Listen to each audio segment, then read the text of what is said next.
Hello friends, आप सभी का स्वागत है यूट्यूब चैनल विजेता कुल में। साथियों, इस वीडियो में हम सिविल कोड प्यून के री एग्ज़ाम और बिहार कार्यालय परिचारी परीक्षा के लिए महत्वपूर्ण और अपडेटेड से डिस्कस कर रहे हैं और इसमें टोटल आप सभी का सामान्य हिंदी का 30 क्वेश्चन होगा। तो देखिए आज के इस सेट में आप लोगों से कितना सही हो रहा है, आप लोग अपना आंसर कमेंट करिए। तो चलिए वीडियो की शुरुआत करते हैं। 71 से 100 तक यहाँ पर क्वेश्चन होगा। तो क्वेश्चन 71 में है, निम्नलिखित में से जातिवाचक संज्ञा कौन सी है।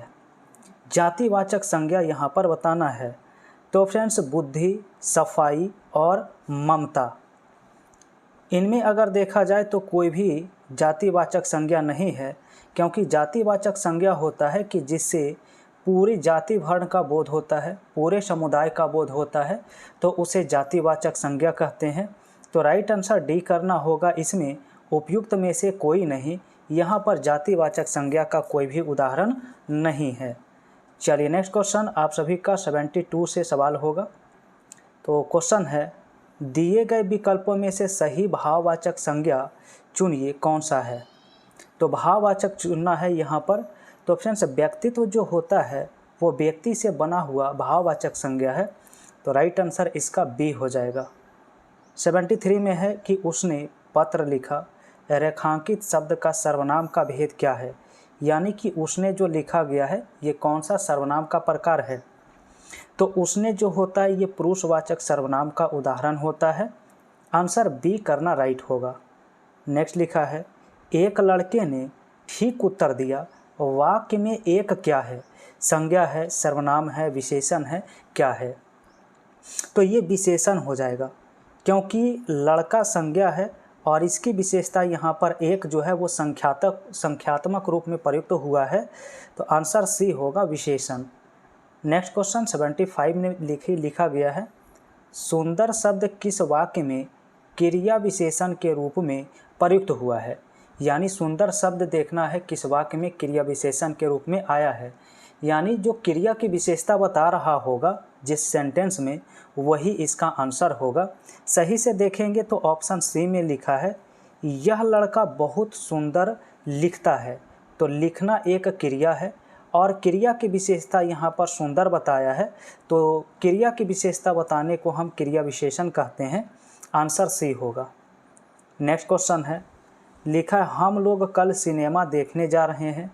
इनमें कौन सा कारक चिन्ह प्रयुक्त हुआ है। तो फ्रेंड्स, हम लोग कल सिनेमा देखने जा रहे हैं। अगर सिनेमा देखने जा रहे हैं तो कहीं ना कहीं आप अलग हो रहे हैं, अपने मूल स्थान से अलगाव का बोध हो रहा है। तो जहाँ पर अलगाव का बोध होता है उसे हम आपादान कारक रखते हैं। नेक्स्ट क्वेश्चन सवाल है, दी गई सूची में कारक बताएं, मेज पर पुस्तक रख दो।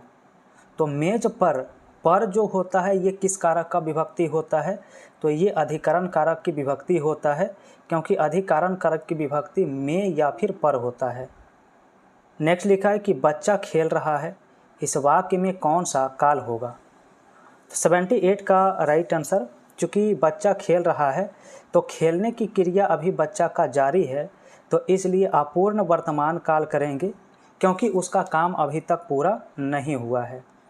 नेक्स्ट 79 है, लिखा उच्छ्वास में कौन सा उपसर्ग लगा हुआ है। तो उच्छ्वास का होता है उत जोड़ श्वास, तो उत शब्द यहाँ पर उपसर्ग होगा।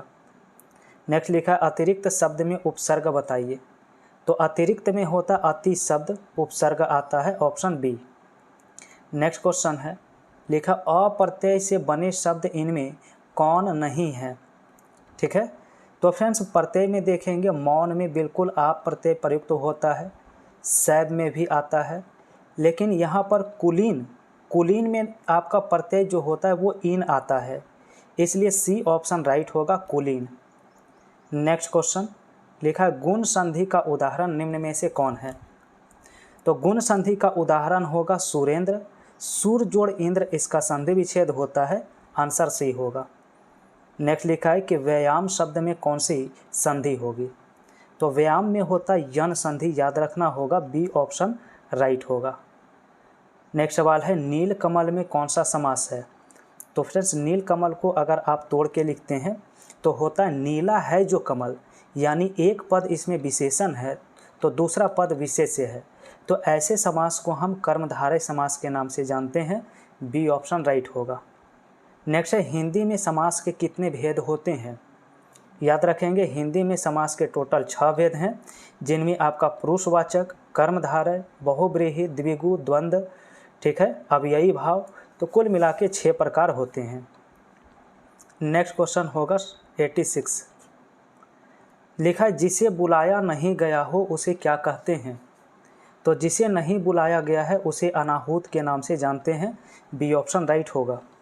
नेक्स्ट है, जो सब कुछ जानता है उसे क्या कहते हैं? जो सब कुछ जानता है उसे हम सर्वज्ञ कहते हैं। बी ऑप्शन राइट होगा। नेक्स्ट सवाल है कि निम्न में से शुद्ध शब्द का चयन करें। वैमनस्य लिखना किस ऑप्शन में सही होगा? तो वैमनस्य लिखना फ्रेंड्स ए ऑप्शन ही में ही लिखना बिल्कुल राइट है। नेक्स्ट क्वेश्चन लिखा, निम्न में से वर्तनी की दृष्टि से कौन सा शब्द शुद्ध रूप में लिखा गया है, सही लिखा गया है? तो 89 का आंसर सी करना होगा, परिणति, जो यहाँ पर बिल्कुल सही है। क्वेश्चन नंबर 90 है, लिखा आज रविवार का दिन है, इसे शुद्ध कीजिए, क्या होगा? तो चूंकि रविवार अपने आप में दिन का नाम है, इसके साथ दिन लगाना अनावश्यक होगा, तो राइट आंसर सी करना होगा, आज रविवार है। ठीक है। क्वेश्चन 91 में लिखा है, वाक्य के अशुद्ध भाग का चयन करें। क्वेश्चन है, पिताजी मुझको नई कमीज और माँ के लिए एक सुंदर साड़ी लाए, कोई त्रुटि नहीं। तो फ्रेंड्स फर्स्ट पार्ट में ही गलती है। पिताजी मुझको जो लिखा गया इसके स्थान पर होना चाहिए था पिताजी मेरे लिए। क्या होना चाहिए था? पिताजी मेरे लिए नई कमीज और माँ के लिए एक सुंदर साड़ी लाए, यानी आंसर ए करना होगा। नेक्स्ट क्वेश्चन लिखा है, निम्न में से मोक्ष का पर्यायवाची शब्द बताइए, क्या होगा? तो मोक्ष का पर्यायवाची शब्द होता है छुटकारा, आंसर सी होगा। इसके बाद 93 है, कौन से कथन शब्द कमल के पर्यायवाची शब्द होते हैं? तो कमल के पर्यायवाची शब्द में याद रखेंगे सरोज, पंकज, अरविंद, ये सभी के सभी कमल के पर्यायवाची हैं। नेक्स्ट है, विपरीतार्थक शब्द बताइए उत्कर्ष का। उत्कर्ष का अपोजिट वर्ड क्या होता है? तो अपकर्ष होता है, ऑप्शन बी होगा।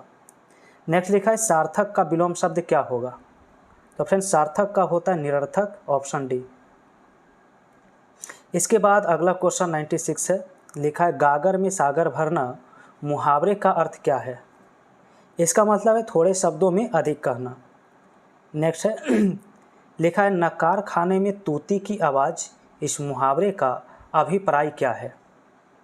इसका मतलब है समर्थ व्यक्ति के सामने असमर्थ व्यक्ति का प्रभाव नहीं पड़ता। नेक्स्ट क्वेश्चन 98 है, लिखा है, गोदान किस विद्या की रचना है? तो गोदान जो होता है ये उपन्यास होता है। आप लोग कमेंट बताइए कि गोदान के रचनाकार कौन है, कमेंट में आप लोग बता सकते हैं। चलिए अगला सवाल 99, लिखा है, निम्न में से तद्भव शब्द की पहचान करें, कौन सा तद्भव शब्द है? तो तद्भव शब्द यहाँ पर फ्रेंड्स ए ऑप्शन ही हो जाएगा। माँ शब्द यहाँ पर जो लिखा गया है क्या होगा? तद्भव शब्द। और आज का अंतिम प्रश्न जिसका आंसर आप सभी को कमेंट में बताना है, कौन सा शब्द तद्भव शब्द नहीं है? तो फटाफट आप लोग कमेंट में बताइए कौन सा राइट आंसर होगा। और फ्रेंड्स चैनल पर पहली बार जुड़े हैं तो आप सभी लाइव क्लास में ज़रूर जुड़िएगा। रात 8 बजे से प्रतिदिन आप सभी का फुल मॉक टेस्ट होता है रात 8 बजे से, जहां पर काफ़ी इम्पोर्टेंट सेक्शन डिस्कस करते हैं आप सभी की एग्ज़ाम्स के लिए। ठीक है। और ये वीडियो आप सभी को पसंद आया हो तो लाइक, और पहली बार जुड़े हैं तो चैनल को भी सब्सक्राइब करके बेल आइकन की घंटी प्रेस कर लीजिए।